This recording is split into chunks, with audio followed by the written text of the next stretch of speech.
नमस्कार दोस्तों, आप सुन रहे हैं भारत के सच्चे नायकों की प्रेरणादायक कहानियां सिर्फ मोटिवेज वर्ल्ड पर। अगर आप भी चाहते हैं अपने अंदर देशभक्ति की वो चिंगारी जलाना, तो अभी सब्सक्राइब कीजिए हमारे चैनल को और बेल आइकन दबाकर जुड़ जाइए एक ऐसे सफर पर जहां इतिहास सिर्फ किताबों में नहीं बल्कि आपके दिलों में जिंदा होता है। तो चलिए शुरू करते हैं सरदार वल्लभ भाई पटेल की अविस्मरणीय गाथा। वो एक व्यक्ति नहीं, एक विचार था। वो एक नेता नहीं, राष्ट्र निर्माता था।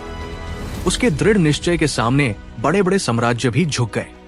ये कहानी है भारत के लौह पुरुष की, सरदार वल्लभ भाई पटेल की।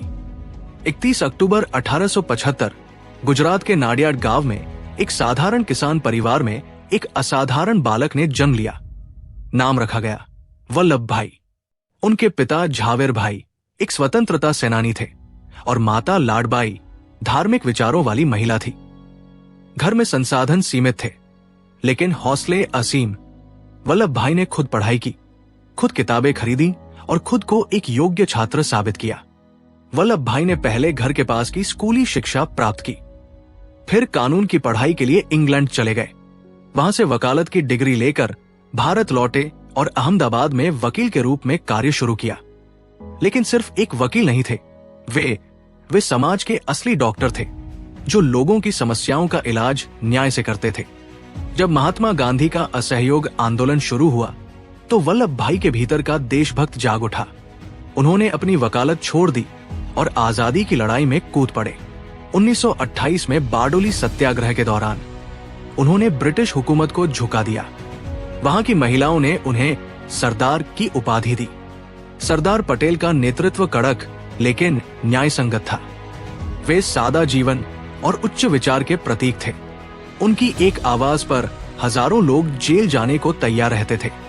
उनकी सबसे बड़ी खासियत थी निर्णय लेने की क्षमता। एक बार जो ठान लिया वो करके ही मानते थे। 1947 में जब भारत आजाद हुआ, तो देश 562 रियासतों में बंटा हुआ था। हर रियासत का अलग राजा, अलग सेना, अलग झंडा। तब सरदार पटेल ने बिना किसी युद्ध के, बिना खून खराबे के इन रियासतों को भारत में विलीन कर दिया।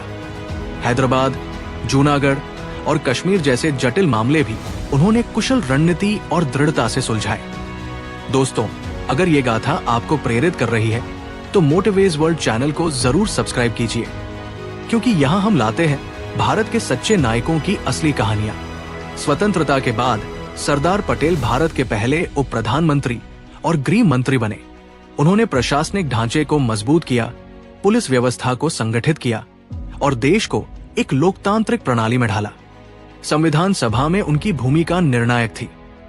वे ऐसे पुल थे जिन्होंने गांधी जी के आदर्शों और नेहरू जी की आधुनिक सोच को जोड़ा। सरदार पटेल एक पारिवारिक व्यक्ति थे, लेकिन देश उनके लिए सर्वोपरि था। उनका पहनावा साधारण था, सफेद धोती, कुर्ता और सिर पर गांधी टोपी। उनके विचार स्पष्ट थे, देश पहले, बाकी सब बाद में। उन्होंने कभी सत्ता की चाह नहीं रखी, जबकि वो स्वतंत्र भारत के पहले प्रधानमंत्री बनने के सबसे योग्य उम्मीदवार थे। 15 दिसंबर 1950 को उन्होंने अंतिम सांस ली।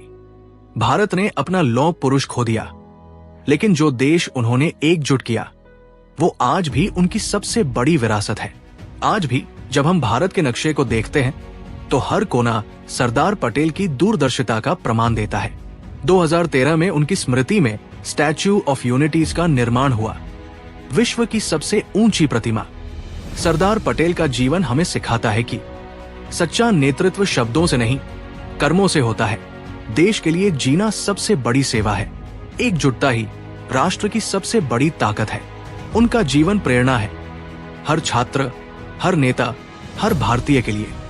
अगर आपको सरदार वल्लभ भाई पटेल की ये प्रेरणादायक कहानी पसंद आई हो, तो वीडियो को लाइक करें, अपने दोस्तों के साथ शेयर करें और मोटिवेज वर्ल्ड को सब्सक्राइब करें, क्योंकि यहाँ इतिहास जिंदा होता है। जय हिंद।